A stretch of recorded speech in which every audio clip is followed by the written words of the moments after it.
Hi friends, welcome to Lakshmi's kitchen. ఈరోజు మనం capsicum పన్నీర్తో curry చేసుకుందామండి. మరి ఇంకెందుకు ఆలస్యం, వీడియోలోకి వెళ్ళిపోదాం రండి. ముందుగా స్టవ్ వెలిగించి పాన్ పెట్టుకోవాలి. పాన్ పెట్టుకుని ఆయిల్ వేసుకోవాలి. మనం పన్నీరు డీప్ ఫ్రై చేసుకోవడానికి సరిపడా ఆయిల్ పెట్టుకోవాలి. మనం పన్నీర్ కూరలోకి నేను టమాటా అయితే ఈ విధంగా ఉడకబెట్టుకుంటున్నానండి. జీడిపప్పు కూడా ఉంటే అందులో వేసుకుని ఉడకబెట్టుకుని పేస్ట్ చేసుకోవాలి. ఈ పన్నీర్ అండి నేను ఇంట్లోనే చేశాను. ఈ పన్నీర్ని మనం నూనె అయితే కాగింది, మనం ఇందులో వేసుకుని చక్కగా బ్రౌన్ కలర్ వచ్చేంత వరకు మనం వేయించుకోవాలి. ఈ కూర అయితే మాకు వంట మాస్టర్ మా ఇంట్లో ఫంక్షన్స్ ఏమైనా జరిగినప్పుడు చేసేవారండి. అదే కూర నేను ఈ విధంగా చేస్తున్నాను. ఇప్పుడు ఆయన అయితే లేరు, కానీ కాలం చేశారు, కానీ ఆయన కూరలు అయితే మర్చిపోలేకుండా ఇంట్లో అలా గుర్తు చేస్తున్నాయి. ఈ విధంగా అయితే వేగిపోవాలండి, చక్కగా ఈ విధంగా వేగిపోవాలి. కొంతమంది అయితే లైట్గా వేయించుకుని వేస్తారు, కానీ ఈ విధంగా వేయించుకుంటే కూరలో వేసినప్పుడు చక్కగా స్మూత్గా దూదిలా అయిపోతాయి. ఈ విధంగా వేయించుకోవాలి. ఈ కర్రీ అయితే చాలా బాగుంటుందండి. ఈ విధంగా వేయించుకున్నవి ప్లేట్లోకి తీసుకోవాలి. ఈ విధంగా ప్లేట్లోకి తీసుకుని పక్కన పెట్టుకుని చిన్నగా కట్ చేసుకున్న ఉల్లిపాయ ముక్కలను వేసుకోవాలి. ఒక 2 మీడియం సైజు ఉల్లిపాయలు అయితే సరిపోతాయండి. అలాగే 4 పచ్చిమిరపకాయలు చీలికలుగా చేసుకుని వేసుకుని మంచిగా మూత పెట్టుకుని మగ్గించుకోవాలి. నేనైతే ఈ విధంగా సాకుతో అయితే బెజ్జం పెట్టుకున్నానండి. ఎందుకంటే ఇంకా లోపలికంటే ఉప్పు కారం మసాలాలన్నీ పీల్చుకొని దూదిలాగా ఉంటాయని.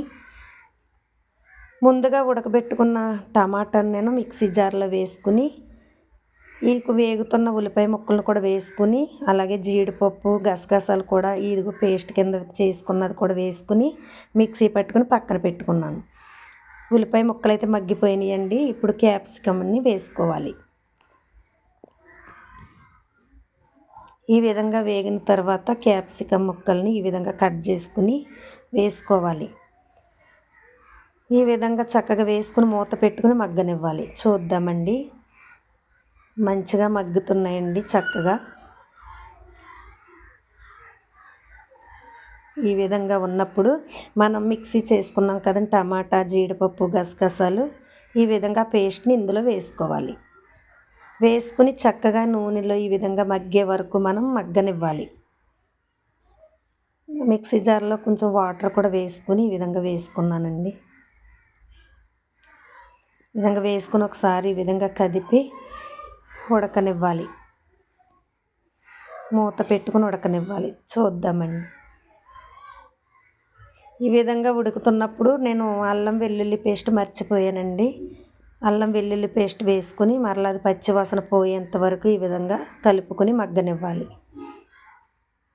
టమాటా పేస్ట్ వేయకముందే అల్లం వెల్లుల్లి పేస్ట్ వేసుకోవాలండి. నేనైతే మర్చిపోయాను కాబట్టి ఇప్పుడు వేసాను. మగ్గిందండి బాగా. ఈ విధంగా ఉన్నప్పుడు కారం వేసుకోవాలి. కారం పసుపు వేసుకుని రుచికి సరిపడా ఉప్పు వేసుకోవాలి.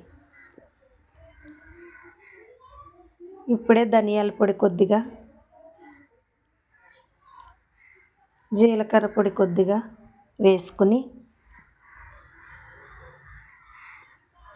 ఒకసారి ఈ విధంగా అంతా కలిసేటట్లు ఈ విధంగా కలుపుకోవాలి. క్యాప్సికమ్ అయితే ఒకటి తినాలంటే పిల్లలు కూడా చాలామంది ఇష్టపడరు కదండి. అదే పన్నీరు క్యాప్సికమ్ కలిపి వండుకుంటే ఈ విధంగా చాలా రుచిగా ఉంటుందండి. ఈ టైంలో కరివేపాకు వేసుకుని మళ్ళీ ఇదంతా కలిసేటట్లు కలుపుకొని చక్కగా ఈ విధంగా కలుపుకోవాలి.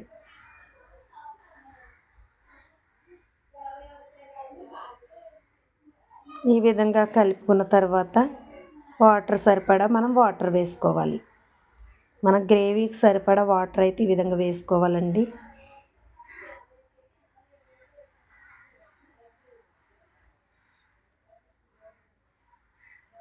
ఈ విధంగా వాటర్ వేసుకున్న తర్వాత మనం మూత పెట్టుకోవాలి. ఇదిగోండి కూర అయితే చక్కగా ఉడుకుతుంది కదండి. ఈ టైంలో మనం వేయించుకుని పక్కన పెట్టుకున్న పన్నీర్ని వేసుకోవాలి. ఈ విధంగా వేసుకోవాలి. ఈ విధంగా వేసుకుని ఒకసారి ఈ విధంగా కదుపుకొని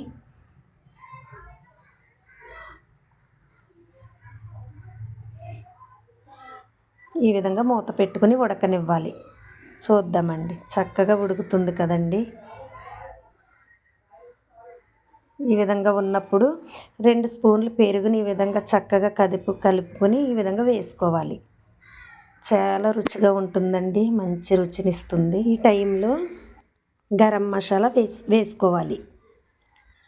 వేసుకున్న తర్వాత ఒకసారి ఈ విధంగా అంతా కలిసేటట్లు ఈ విధంగా కలుపుకోవాలి. ఇప్పుడు కొత్తిమీర కూడా వేసేసుకుంటే మనం కూర అయితే రెడీ అయిపోయినట్టేనండి. ఈ విధంగా వేసుకుని ఒకసారి ఈ విధంగా కదిపి మూత పెట్టుకుని ఒక 2 నిమిషాలు మగ్గనిద్దాం. మూత తీసి చూద్దామండి. కూర అయితే చాలా రుచిగా అయితే రెడీ అయిపోయిందండి. దగ్గరికి అయిపోయింది కూర. ఈ కూర అయితే చాలా బాగుంటుందండి. చికెన్ మటన్ కంటే కూడా ఎంతో రుచిగా కూర చాలా బాగుంటుంది. మరి మీరు కూడా ఈ విధంగా ట్రై చేయండి. ఎలా వచ్చిందో మీకు కామెంట్లో తెలియచేయండి. మరి మన ఛానల్ లైక్, షేర్, సబ్స్క్రైబ్ చేసి సపోర్ట్ చేయండి. మరి ఇంకొక మంచి వీడియోతో మీ ముందుకు వస్తానండి. ఓకే అండి, బాయ్.